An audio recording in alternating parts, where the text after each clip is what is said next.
Hello and welcome to the Chelsea Fans Channel Back Page Blues. Rory's decided to disappear on holiday today, so I was drafted in last minute, and I'm delighted to be joined by Charlie the Hurricane Skillen. Charlie, I'm so sorry. My only instruction from Rory for this whole entire show was to refer to you as the Hurricane. It's all right, I'm used to it now. Can I have a background as to why? No one knows. It's the really? it's the biggest mystery on YouTube. No one actually knows. It's our debut together. It is. It's nice. It is, but do I not get a little inside secret? New midfield partnership. It literally means nothing. It literally. Ask Rory. Ask Rory. He came up. He came up. But I'll wait till he gets back. Our long-time loyal fans will know that I spent quite a few videos fighting this nickname. Okay. It's over. It's done. Well, once again, I'm sorry we started off this debut with me calling you that. No, don't be stupid. No. I'm well versed in my nickname now. Okay, good. Now, I think obviously a massive topic for Chelsea fans, and I heard this week that Roman Abramovich has actually told the Chelsea players that Conte is coming in and he'll be signing a 3-year deal this summer. Yeah. You are the man to confirm that. It looks like it's definitely happening. Yeah. Well, all the front pages of the Italian papers on Thursday morning were saying that Conte's a done deal. We know Conte's near enough done. Marina Granovskova who's obviously very high on the Chelsea board. She's driving these meetings, and Conte is negotiating with the Italian FA. He's told the Italian FA that he's not going to carry on after the Euros, that he wants to return to club management, and that will be with Chelsea. That's something we reported, over the past couple of weeks, and for the past actually couple of videos on Backpage Blues.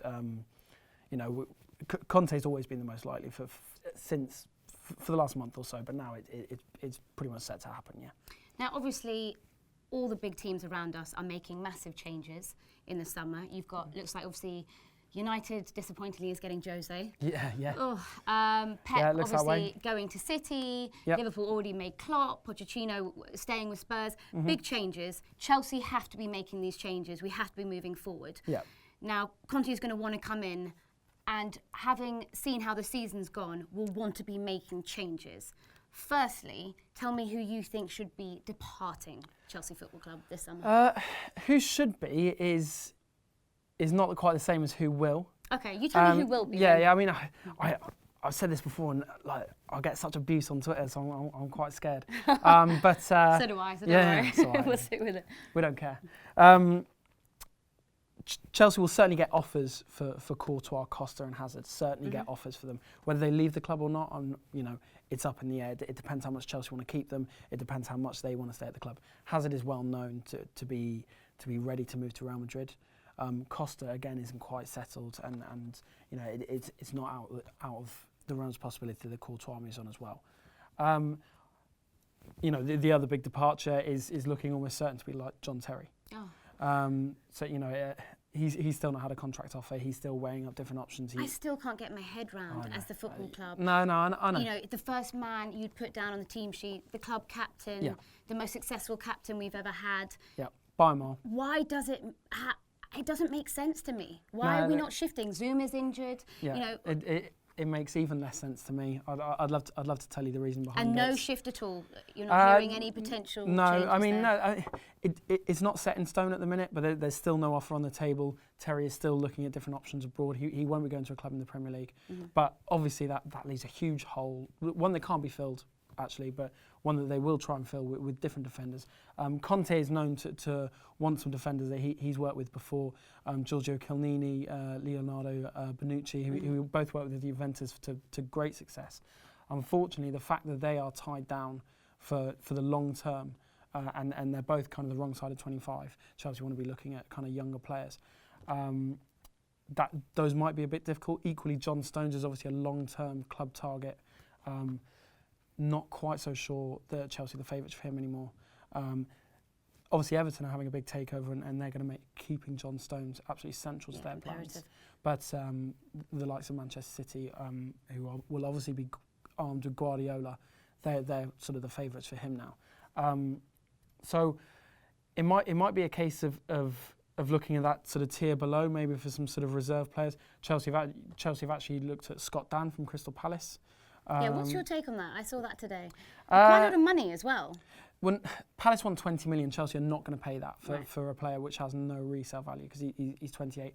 But I think, you know, his homegrown status, he's a good, solid player. I'd see him as kind of a substitute. But Chelsea will certainly be looking to do big business. Obviously, top number one target, as it always has been for the past couple of years, is Paul Pogba. Yeah, huge. And possibly Matic for Pogba. Yeah, What's your take on that? Matic is certainly a player that is looking to leave Chelsea this summer. Rightly so?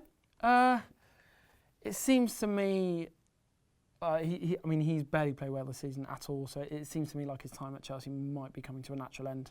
If the player's not settled himself and he's not doing it on the pitch, he's certainly not in the first choice team anymore. So, but do you think he had, I'm playing devil's advocate here, he had a very good season last season. He did. And has a poor season this season. He did. Is there a slight balance here? Could it be turned around? Yeah, there is, but I don't think it's quite that simple. I think it's more of a case. He's not happy. I don't think he's not happy. I don't think anyone realised what a confidence player Matic was. Yeah. And his confidence has just looked absolutely shot. And so I'm not sure that situation can be rectified. And to be fair, I think it's a player that Chelsea will get decent money for. I think it's a player that while it's very good and valued, it is not a real key component at this point. The only slight hitch is I can't see Paul Pogba moving to a club that's not in the Champions League. I mean, obviously Chelsea are going to win the Champions League, but obviously, yeah. Repeat 2012. But in the slight possibility that we don't, again, I think you're looking at Manchester City. Also, Pogba is known to really be hung on a move to Spain. So those are the slight issues. But with that one. maybe the fact that Conte signed him from United, there could be this beautiful reunion at the bridge. I mean, it would be nice, but I think there might be a little bit too romantic. Am I just grabbing onto anything here? I think so. But the sort of players he is interested in is he's made Radon Nainggolan from Roma one of his top targets, and he's a very, very good player. I can see working really well in the Premier League. In fact, quite young as well. Yeah. 21, is he?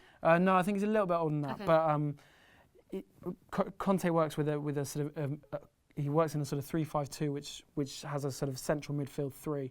Now at Juventus, that was Pogba and Verratti. So hopefully he sort of bombing on and forward with Pirlo as well. I think hopefully he'd look to use Fabregas as kind of obviously the main passer of the team, and he wants some sort of box-to-box players. I can actually see Loftus-Cheek fitting that bill. Having now signed the 5-year, having now signed a new deal. Yeah. You know, whether Conte thinks he's quite ready, but certainly Nainggolan is right up there on Conte's list. In your opinion, and obviously Conte's the man to make that decision, by the sounds of it, what positions do you think Chelsea are desperately needing to strengthen? Would you say it is defenders or strikers? You know what? I think it's almost everything. I knew I was about to say it, and I was thinking, the whole team. Yeah. Look, it's not the whole team's full of bad players, so that's clearly not the case. Yeah. But I just feel to step onto the next level, and especially with what Chelsea's competition is going to be doing this summer, I think you're looking at a top-class defender, a top-class midfielder, and a top-class striker at the very least. Talking of top-class strikers, go on. Costa's our main man. Are we going to hang on to him in the summer? You'd like to think so.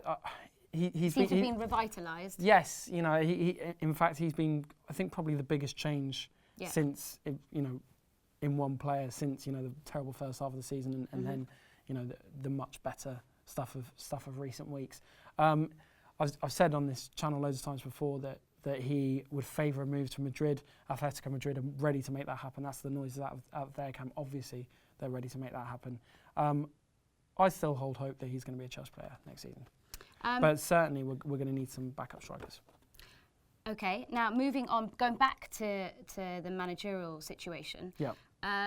Some fans have said, what a shame to see Guus Hiddink go. You know, he seems to always come in, save us, and then we ship him off again.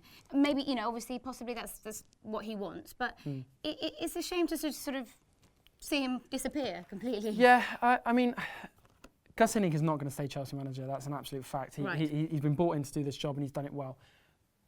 what we reported this week, though, is that he's not going to be out of the picture completely. Abramovich is going to look to keep him on as a kind of ad hoc advisor. Okay, so you think he may stay on at the club in a different position? Yeah, not an official role, but he's certainly going to remain in the inner circle. And in fact, he has acted as an advisor to Abramovich over the last few years on different matters. That's why he was so close to the situation when he came in, like when Mourinho was sacked. But no, Abramovich will certainly look to keep him on to advise on certain matters.